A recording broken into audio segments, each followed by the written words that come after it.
Clearing operation sa Mastong sa Carbon Public Market gisugdan na alang sa hingpit nga pagpatuman sa Carbon Redevelopment Program apan tunay mga vendors ug support group nga nagpahigayon og protesta.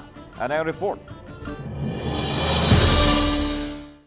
Sila ang mga sakop sa Karbuhanong Alyansa alang sa reforma nga nagprotesta. Matud pa, wa sila masayod nga ipatuman badiay ang clearing sa mga stalls nga gisugdan adlawng Domingo.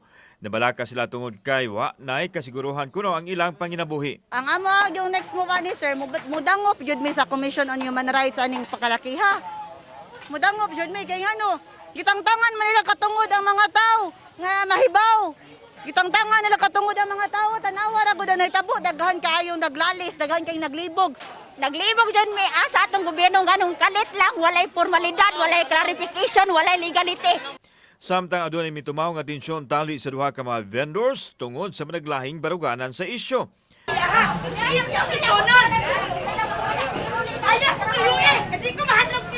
Gipadayag ni Ervin Cabales, ang market administrator, nga nasayod ang daan ang mga vendors sa dagan sa proyekto. Gani, temporaryong gipahiluna sa mga tent ang mga napiktuhang vendors aron dili mabalda ang panginabuhian. So after ana, mahuman ng construction, mabutang ang mga stalls, ibalik na itong mga na-displace. Then padayon na sa ta, katong makuha na sa dire, mo na sa ibutang dire. Ginasunan usab kini sa mga kahugpungan nga bukas alang sa kalambuan sa carbon. Siyempre, ang kayuhan na na ilang hunahuna. Masalig na ta.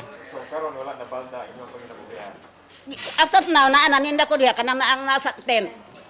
Okay. Padayon. Amo siyang nakita nga ang ilang gisaad namo nga kanang relocation sa maong mga maipiktahan ila man gibuhat.